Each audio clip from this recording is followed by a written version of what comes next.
Welcome to Seattle. Thank you. Chief Barnes, tell me why you took this job. Well, Seattle is an amazing community, as you already know. I was at the point of my career where, I was looking to think about what will be the next phase of my career, where I want to end my career at the ripe old age of 50.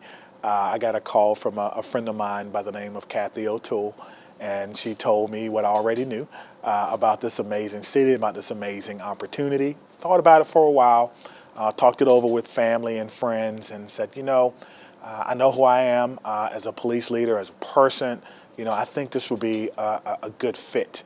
And so the rest is history. It worked out, and I'm so excited about this opportunity to be a part of this amazing police department. You spent several years leading the Madison Police Department. How do you think your time there will serve you in this new role? Sure. Whenever you get an opportunity to kind of get some experience under your belt, learn things, learn how to deal with complex situations, ongoing challenges. We put together a robust crime plan there, as well as attacked some recruitment and retention issues. Those things really kind of helped prepare me, I think, for this role. And then unfortunately, dealing with a critical incident of a school shooting, learning some things from that, I think will certainly help me in this role. But, every police department is different. And so Seattle is different. I don't assume that everything that worked there will work here.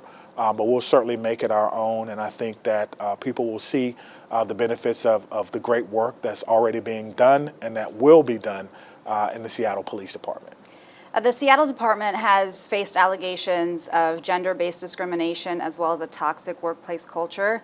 How do you plan on addressing those issues? Sure. So we will let those lawsuits be litigated. I won't comment on them or the specifics of them, but I plan on establishing a culture where people know what is and is not accepted, a culture where people have the opportunity to go to anyone, including a supervisor, if they see or hear something that they don't like, a culture where people will be trained on what the actual rules are and the expected behaviors of us, and we'll hold each other accountable, not just on the back end, but on the front end as well, by making sure that they have the tools they need to be successful.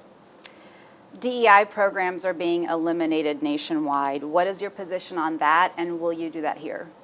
It's something I have not given a lot of thought about, because usually the people who get positions are the people who earn them and have deserved them. The term DEI can be defined 10 different ways, and usually when people hear DEI, they're talking about people who are black or brown getting jobs. But the truth is, most people are qualified for those jobs in the first place. And so I haven't given it a lot of thought. It's something that maybe I'll look at when I start tomorrow on day one. But as for today, we're going to keep moving forward. How do you ensure that people from all different types of, backgrounds are accepted in the police department? I'm sure you've had experience with that in Madison. Absolutely. So in Madison, we created a program called the MORE program, which stood for Multicultural Officers Recruiting Effort. It was in partnerships with several nonprofits, including 100 Black Men. And so what we did with that program was we went out and we looked for qualified candidates who were multicultural.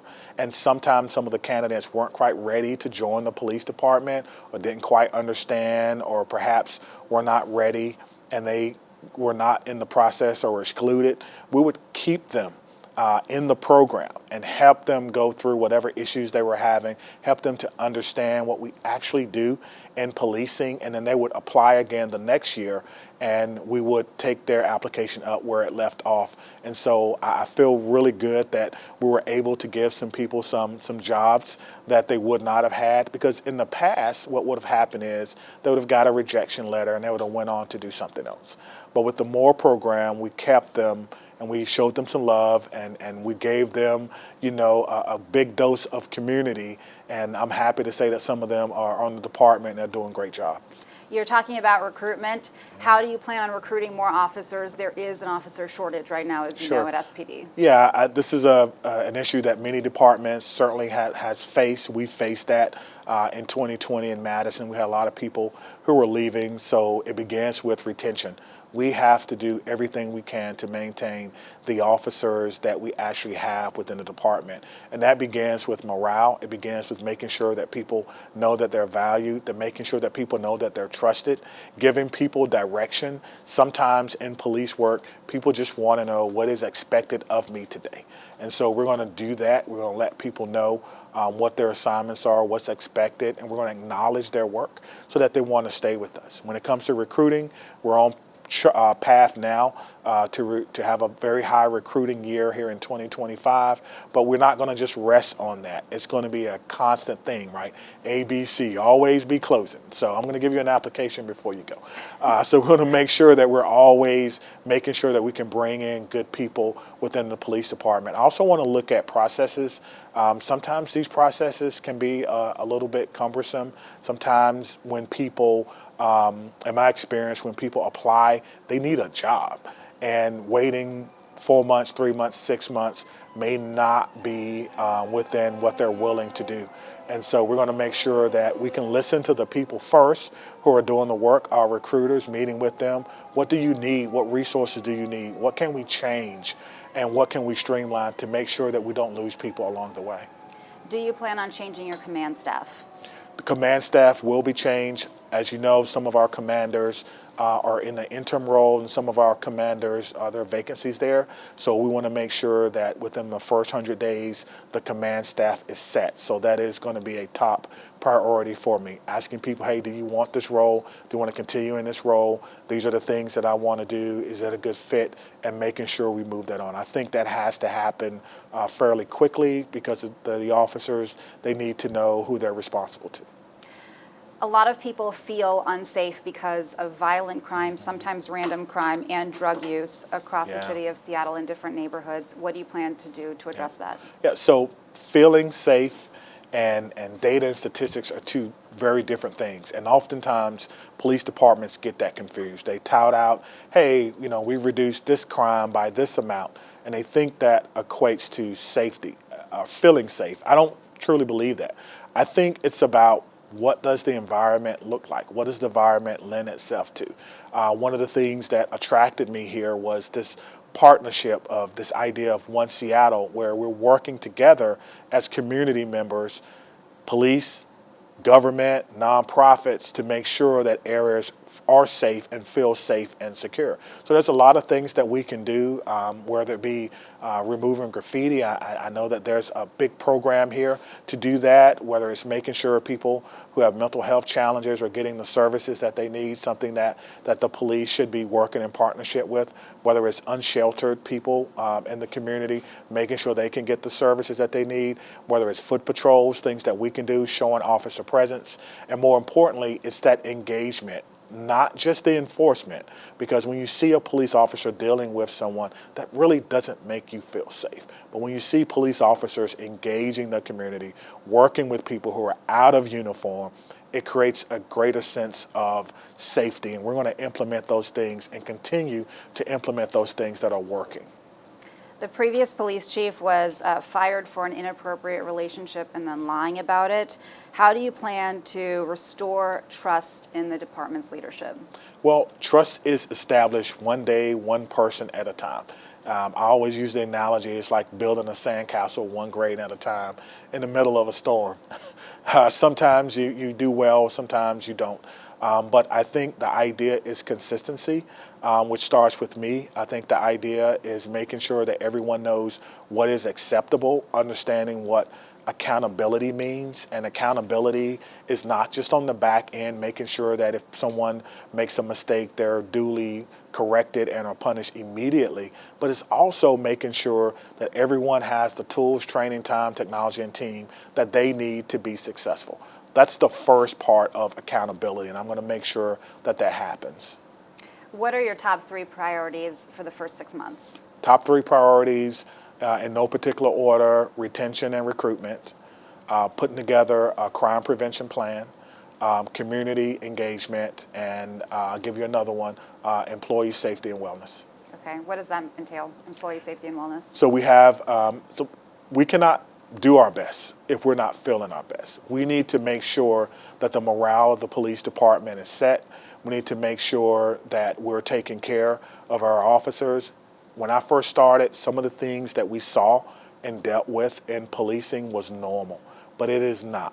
And so making sure that officers, when they go out, that they're not too tired, that they have the appropriate support that they need, whether it's backup from another officer, that they feel like they can make good decisions, making sure they're well trained, that their equipment works. All of that is part of employee safety and wellness. I want to make sure that our peer support team knows that they are supported. I want to make sure that officers know where to go if they need resources, and making sure that we remove any stigma associated with employee safety and wellness.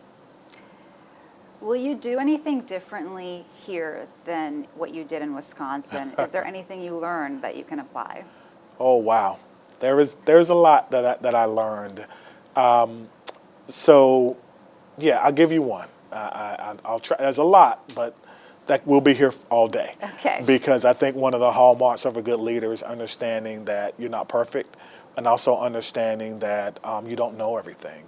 But when I first started in Madison, probably for the first 4 months, I operated under fear of failure and not a willingness to succeed. And so everything I did, everything I wrote, I looked at it 5 or 6 different times because I was afraid of failing. And so I've learned from that experience. And one day I kind of looked at myself in the mirror and I said, I have to concentrate on being successful. I have to concentrate on who I am, making sure that the officers feel supported, making sure the community knows who I am, making sure they know that we can be trusted, giving us a second opportunity. If you've never given us an opportunity, give us an opportunity to prove you wrong. And so that's what I'm going to do here. And that's one of the major things that I learned, is that your fear of failure cannot be greater than your willingness to want to be successful. As you start this new job, what keeps you up at night, your top concern for this coming year? My top concern is that everyone in this city, officers, community members, can get home safe. I have always hated crime, and I know hate is not a nice word, but I've always hated crime. I do not like crime. I don't like burglary. I don't like robbery. I don't like homicide. And so for the last probably 15 years of my life, I wake up in the morning and the first thing I do is look at my phone to make sure that every officer got home safely and I didn't miss something. Look at my phone to make sure that community members weren't harmed and I didn't miss that. And so that keeps me up at night worrying about the safety of our community, because that's my responsibility. In December, when we had the Abundant Life school shooting, that really affected me more than I probably let the camera show, because I spent a lot of time, speaking with the school, speaking with the community members. We sat down in some closed door meetings and talked about that particular incident. And then, at the end of the week, I had to attend 2 funerals, one of a 14-year-old. And I realized how deeply I truly care about people. And I had to take just a couple of moments to gather myself and then go out and, of course, work with our amazing command staff and officers to lead everybody through that. On that note, what do you think the community of Seattle needs to know about you professionally or personally as we get to know you? Yeah, I think they need to know that I'm a police chief that has not only a professional resume, but I have lived experiences. I have overcome a lot in my personal life, from a kid that grew up in community housing, to someone who completely loved books and education, to someone who earned a PhD and continues to work and learn. And I'm at my best when I'm solving problems. I'm at my best when I'm in self-discovery. I'm at my best when I'm learning and building relationships. And they need to know that you have a police chief that truly cares about the safety and security of Seattle, as well as establishing relationships. They need to know that I don't know everything, and this job and the ongoing challenges in any city is too big for any one person, but I'm one person that's not too big for the challenge, and I'm willing to meet any challenge head on, and I think I have a group of people who will stand beside me or stand with me or stand behind me to work on some of the things that we're looking at here in Seattle. Chief Barnes, thank you so much. It was a pleasure. Thank you, Jessica.